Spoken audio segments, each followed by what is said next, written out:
এই বানরকে দেখে মহিলা একজন স্বামীর স্ত্রী গেছে তো ঘুরতে, ওই মহিলার হাতে ছিল একটা মোটা কলা।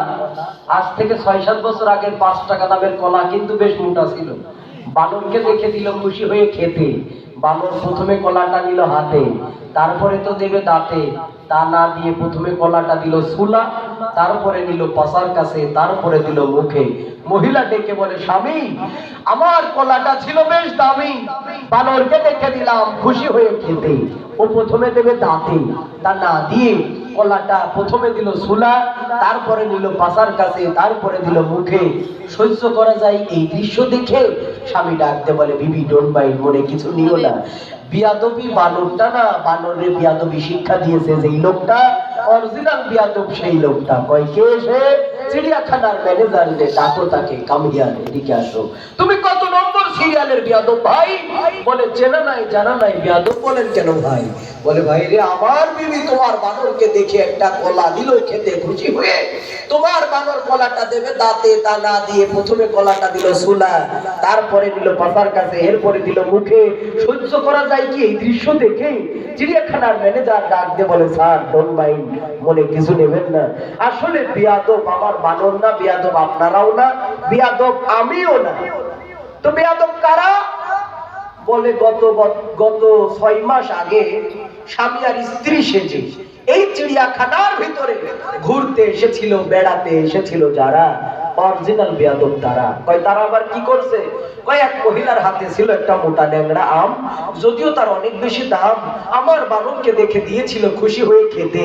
আমার বানর আমের শ্বাসটা খেয়েছিল গোটা, ভুল করে আটিটা গিলে খেয়ে ফেলেছিল। যখন বানরের বাথরুম নিষ্কাশনের চৌরাস্তার মোড়ে যে বেঁধে গেল, তখন বানরের পায়খানা হয়ে গেল বন্ধ। ও বাঁচবে কি মরবে এই নিয়ে দেখা দিল দ্বিধাদ্বন্দ্ব।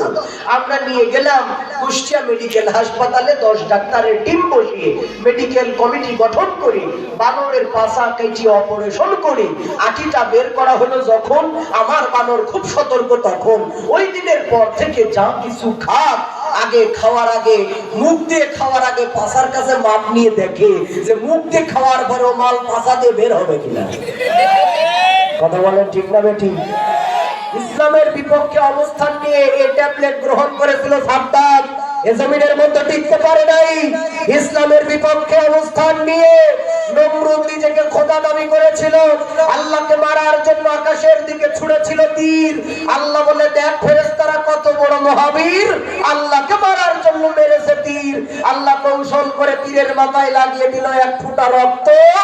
ফেরাও ওই নমরুদ রক্ত দেখে বুঝলো আমি আল্লাহকে খতম করে ফেলেছি। খুশি হলো যখন, আল্লাহ বলে তখন ফেরেশতারা, দেখ তীরের মাথায় লাগিয়ে দিয়েছি রক্ত। ওই নমরুদ হলো শয়তানের 1 নম্বর ভক্ত, কারণ ওর শরীরে আছে শয়তানের টাটকা রক্ত। আল্লাহ তাআলা ন্যাংরা মশা মাথার মধ্যে ঢুকিয়ে জুতার বাড়ি খাইয়ে নমরুদকে দুনিয়া থেকে বিদায় করে দিয়েছে। ইতিহাস আছে না নাই? ফেরাউন আল্লাহর নবী মুসার বিরুদ্ধে ষড়যন্ত্র করেছিল, আল্লাহ লোহিত সাগরের ভিতরে চুবড়িয়ে মেরেছিল। ও মুসলমান ভাইরা, আপনার আমার কলিজার টুকরা নবী কালেমার দাওয়াত দেওয়ার কারণে আবু জাহেল আল্লাহর নবীর বুকের উপরে অত্যাচার আর নির্যাতনের স্টিম রোলার চালিয়েছিল। সেই আবু জাহেলকে আল্লাহ তাআলা বদরের প্রান্তরে বালিশ ছাড়া শুয়াইয়ে দিয়েছিল। সেই আল্লাহ আজও আছে না নাই? ইতিহাস থেকে শিক্ষা নাও। যুগে যুগে ইসলামের বিপক্ষে দিয়া আলেমদের গায়ে হাত তুলেছে যারা, মুসলমানদের শরীরে রক্ত জমিনে ঝরিয়েছে যারা, যুগে যুগে জুতা পিটাও খেয়েছে তারা। এই জন্য এই ট্যাবলেট যারা গ্রহণ করেছিল পূর্বে, তাদের থেকে শিক্ষা নাও। বিদায় হয়েছো মা, এ দেশে তোমার আর কোনো জায়গা নাই। এই দেশে আর আসার কখনো সাহস করবে না।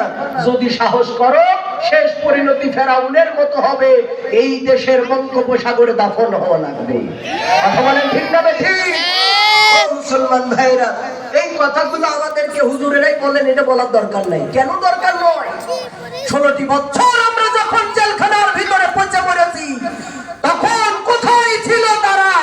সান্ত্বনা দেওয়ার তো একটা লোক আমরা খুঁজে পাই নাই। আমার দেশের প্রখ্যাত কুরআনের মুফাসসিরদেরকে আয়না ঘরের মধ্যে রেখে তাদের জীবন থেকে 13, 14, 15, 16টি বছর কেড়ে নেওয়া হয়েছে। কোথায় ছিল তখন তোমার এই দরুদ? তখন তো কাউকে খুঁজে পাওয়া যায় না, আমাদের বাক স্বাধীনতা ছিল না। আল্লাহ তাআলা আমাদেরকে নতুন এক বিপ্লব দান করেছে। আমরা দেখিনি 52, দেখিনি 71, কিন্তু আমরা 2024-এর স্বাধীনতার স্বাদ পেয়েছি। আমাদের বাক স্বাধীনতা ফিরে এসেছে। এখন আমরা কথা বলবো ওপেন ভাবে। আল্লাহর কোরআন বলেছে যেইভাবে এখন থেকে ওয়াজের ময়দানে হক কথাগুলো হবে ঠিক সেইভাবে। রাজি আছেন যারা যারা শুনতে? দুহাত তোলেন তারা তারা। লিল্লাহে তাকবীর, নারায়ে তাকবীর। আল্লাহ আপনি আমাদের হাত দুটোকে আরশ মহল্লায় কবুল আর মঞ্জুর করে নেন। প্রিয় ভাইয়েরা, এই ঘটনা দ্বারা বোঝা যায় ক্ষমতা চিরস্থায়ী নয়, কেউ কোনোদিন থাকতে পারে না। যত সম্পদের মালিক হয়, যত অর্থের মালিক, টাকার মালিক, গাড়ি বাড়ির মালিক হন, সব কিছু ফেলে চলে যেতে হয়। অন্ধকার কবরে তো যেতেই হয়।